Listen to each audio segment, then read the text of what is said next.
What I'm going to do is read a passage from a book, a small book I published in Germany, which is about a little boy named Froggy Chocolates. And the story asks the question, what happens to bad children on Christmas Eve? The section I'm going to read involves the little boy and his grandfather. They've just seen Arnold Schwarzenegger's directorial debut, Santa's Showdown in the Sand. As the old man and his grandson walked through the shopping mall's crowded halls, inundated by displays of flashing lights, artificial evergreens, and cycloramas of robotic Christmas critters, the old man nudged his grandson with a wink and enthused. "That was one hot pistol of a motion picture, huh, Froggy?" The little boy's grandfather called him Froggy, or Froggy Chocolates. He didn't know why. "There's nothing like a good Christmas picture to put you in the holiday spirit."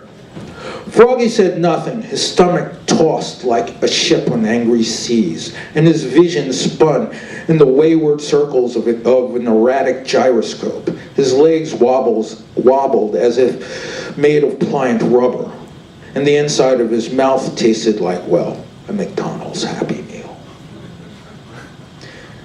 "That was a real whiz-bang of an ending, too," his grandfather continued. "It had plenty of piss and vinegar.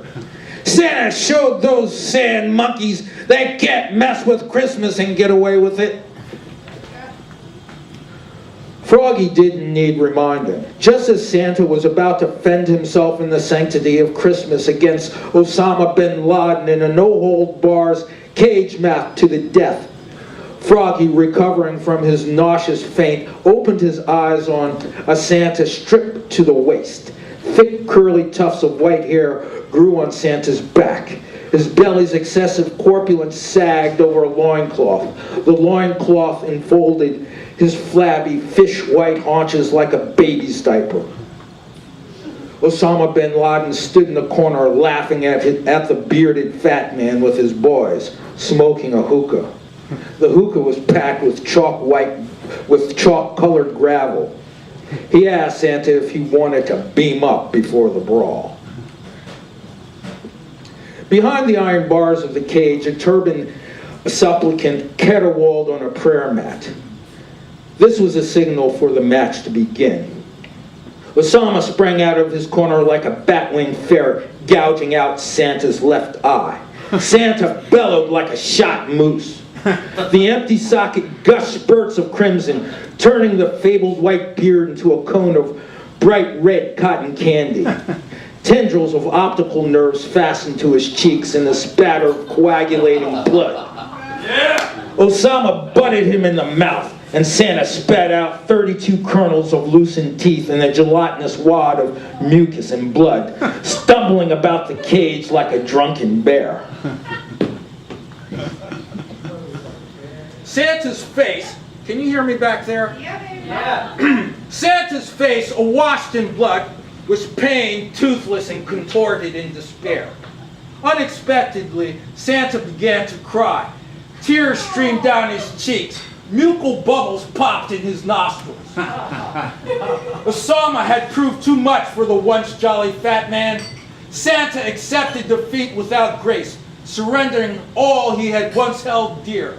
Christmas, children, the American way of life, to the hookah-huffing face of evil.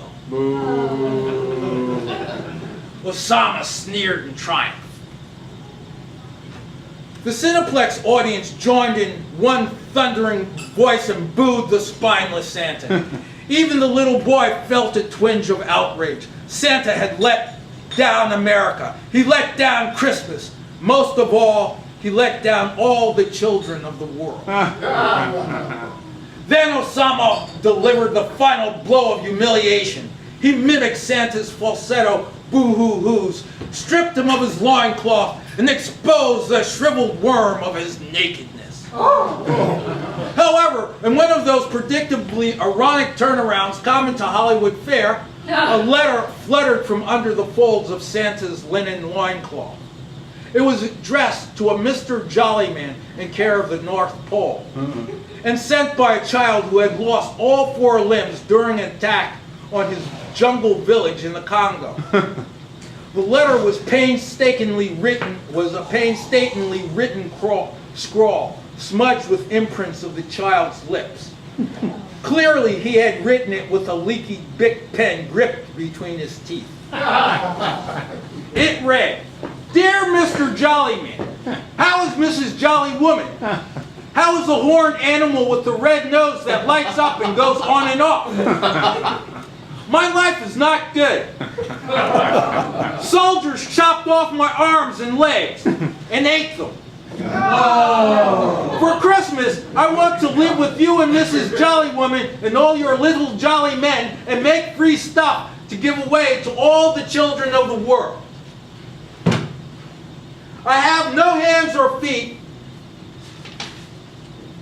but you would be surprised by what I can do with my mouth.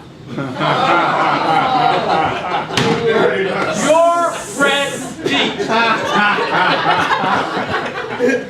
Upon reading this letter, Santa had decided then and there to raise the child in the snowy climes of his North Pole reindeer ranch. He and Mrs. Claus would feed him heartily on a diet of caribou chops, walrus steaks, and quivering globs of beluga whale blubber. He would teach him to fish by dunking his head in icy waters, coming up with a fish fresh catch clenched like a seal between his teeth. He would not only employ the child in his enchanted workshop making wondrous and magical toys, but he would bring him along on his sleigh for his yearly mission of spreading joy and good cheer. All his plans came flooding back into memory as the letter floated into bloodshot view. Now his tears of self-pity seemed ridiculous compared to the suffering of that limbless Congolese child. Santa's resolve returned with the fury of an Olympian god. "No," he dry whispered at the sneering Obama in his best Clint Eastwood voice. "I ain't going out like a sucker." He raised his fist in the air and roared a mighty ho ho ho. Then rushed the surprised Osama with the swiftness and power of a rhino. He kneed Osama in the groin, knocked him to the floor, and grabbed him by the shaft of his manhood. He gloatingly, savagely tore it out by the root. As Osama shrieked in agony, bleeding like a menstruating woman, the one-eyed and toothless Santa waved the bloody trophy high above his head, dancing the primate's dance of victory. Froggy once again fainted. Thank you.